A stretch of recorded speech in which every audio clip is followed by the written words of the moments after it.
Buenas tardes, profesores. Vamos a continuar con esta pequeña plática sobre algunos conceptos de nuestra área de interés, que es la número 12. En esta ocasión estamos con la profesora Andrea, que ella nos va a hablar sobre el concepto de modos de producción. Buenas tardes. Buenas tardes, gracias, Jimena. Es hasta el siglo XIX, con la modernidad en Hegel especialmente, que la fuerza de trabajo ya se conceptualiza y entonces se empieza a hablar de los medios de producción.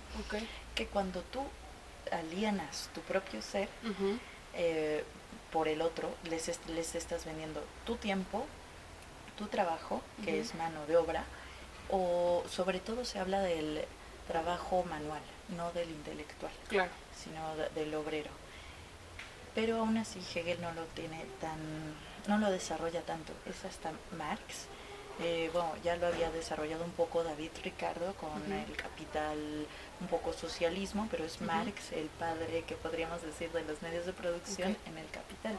Ok, y cuando tú hablas sobre el concepto de alienación, ¿a qué te refieres específicamente? Alienación es salir de ti mismo, dejar de fuera tu ser para dárselo a otro durante un momento. Específicamente en ese tiempo yo doy horas de mi tiempo, de mi propia vida, de mi existencia a otro para que los utilice como el otro le plazca. Ok, y bueno, esto se da obviamente en el contexto de la revolución industrial, en donde se comienza el trabajo en fábricas, ¿no? Donde todavía no hay una regulación, digamos, como la que existe ahora del trabajo, entonces pues prácticamente los obreros eran explotados, no tenían evidentemente derechos, y entonces a partir de esto es que Marx construye todo su sistema filosófico que tiene que ver con la economía, ¿no? Entonces... Exactamente, y que dice a mayor producción, mayor demanda, y así es como surge el flujo del capital. Ahí el problema es que el capital es fijo, entonces lo que se construyó con el marxismo y que todo esto que se deviene es problemático, surge que es una sociedad fija y que por eso viene la explotación. Actualmente tenemos un filósofo que se llama Zygmunt Bauman, que murió hace poco y que propone una teoría que le llama la sociedad líquida o la modernidad líquida o el amor líquido.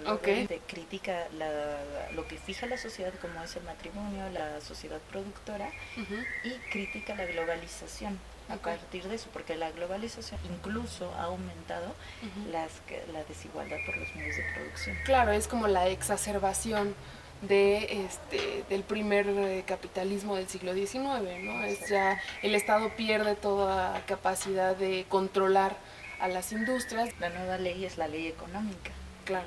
Y, por ejemplo, en cuanto a lo que piensa Marx sobre esta relación entre los trabajadores o quienes sostienen, digamos, la economía y los dueños o los propietarios de las fábricas, ¿cómo ves que en esta época ha cambiado, se ha transformado esta relación?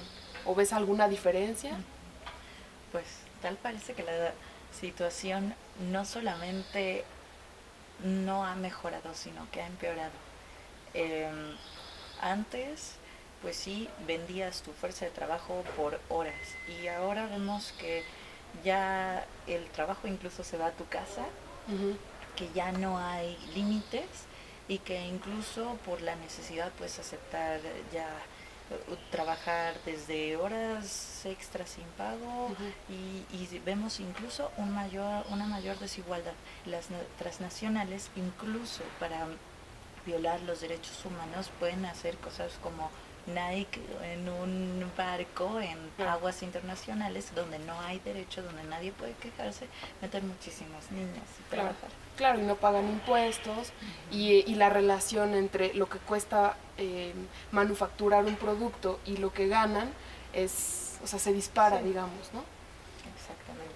Y, por ejemplo, digamos, este problema económico en México, ¿qué nos podrías hablar? Me parece que el trabajo sigue alienado en México y que la globalización justamente ha hecho crecer esa brecha. Que ya no podemos luego pagar lo mismo con lo de antes.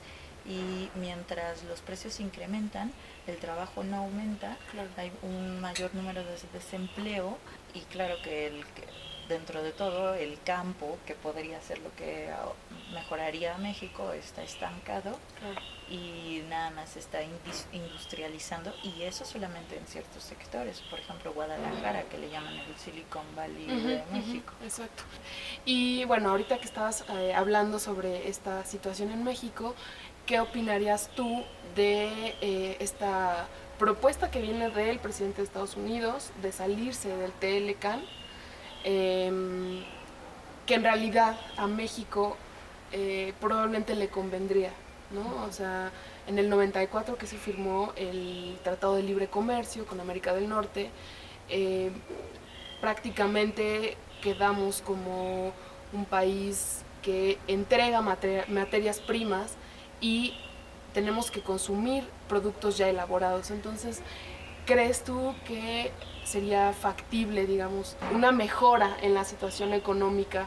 Por ejemplo, lo que tú hablabas del campo, ¿no? Si nos saliéramos del TLC. Sí, justo me parece que es necesario salirnos para ya darnos cuenta que no necesitamos del gigante americano, ya no somos su patio trasero.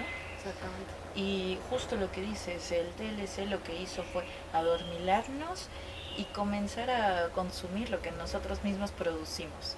¿Qué es lo que pasa? Que nosotros podemos producirlo, pero hay que darle un mayor empuje al campo, sobre todo. Ok, claro que sí.